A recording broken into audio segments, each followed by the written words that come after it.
When you start learning about Indigenous history, it's almost inevitable to discover that through broken and manipulated treaties, the Indigenous people have lost a lot. And unfortunately, they've lost a lot of land as well. And as you can imagine, land is something that is extremely important to anyone on this planet. You can say that their land has waned over the years, right?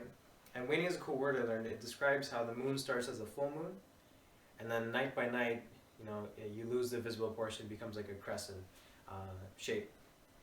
This is what happened to the indigenous people's lands over the years, right? It started as their land, a big chunk, but then it's been cut in the smaller and smaller pieces until it's something tiny and unrecognizable compared to what it was.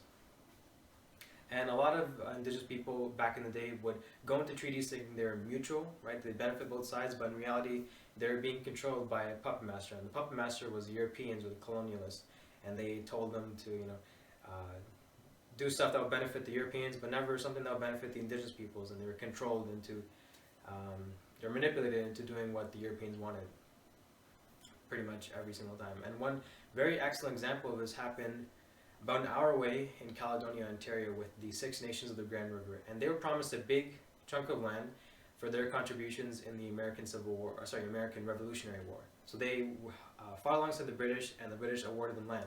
This piece of land you see right here, and right in the red. So they were promised all that, but over the years, as I said, it's waned. So they lost 95% of it. So they only own 5%. A lot of it has gone away due to urban development and the private property business. So urban developments like roads and private property, just real estate and selling land for money.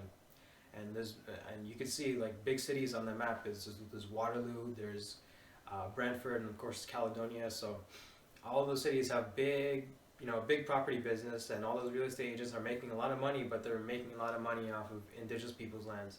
And a recent group of protesters have had enough of this. So there's about 100 of them from the Six Nations Reserve nearby, and they set up basically like a blockade. So they burnt tires, they set up trenches, they set up like a broken school bus to stop construction from going into a new suburban neighborhood that was going to be built in Caledonia, Ontario.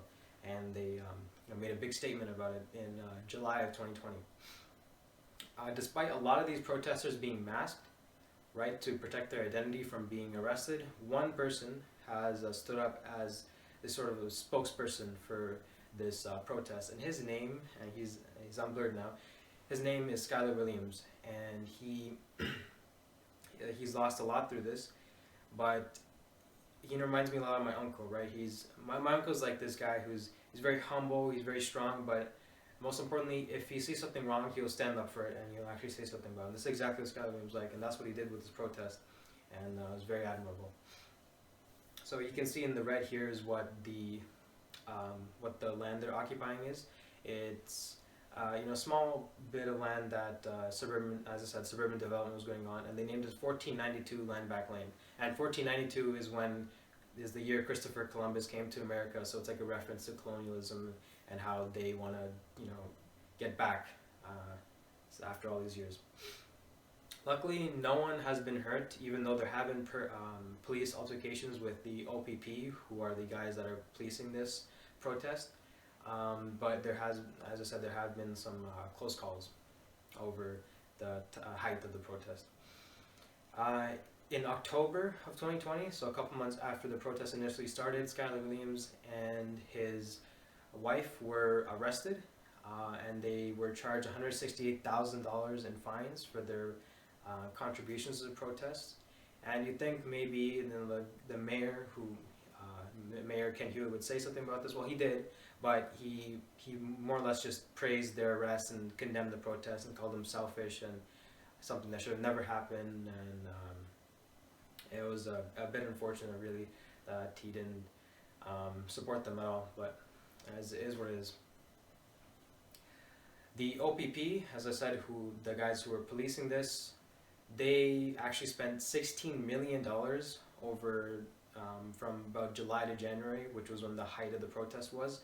And that's a lot of money, and Skylar Williams pointed this out when he was doing an interview with the local news agency, and he said this was very wrong, because the government spending $16 million on policing this protest instead of actually doing something about the land claim that they're actually disputing, and it's again disappointing. And a lot of stuff like this was going to come out because the police are they're under a lot of scrutiny because of events in the United States and Canada of police misconduct and police brutality. So this kind of stuff would never came out if that never happened. In the fallout of this, some local residents have spoken up saying that they kind of agree with the mayor and that they recognize that they have a point and they recognize their land claims, but they thought this protest was, it went too far. It was a bit too extreme, right? They shouldn't have blocked the roads and stopping construction. But if you look into Indigenous history like we did in NB3U, you learn about the residential schools and how it took about 100 years for reparations to ever be paid. And if the Indigenous people if they don't do anything about it, they don't do something forceful, they'll never be heard. And this is exactly, like, anyone could see, that's why the protesters actually blocked the roads and did something big about it, because no one would have ever heard about it.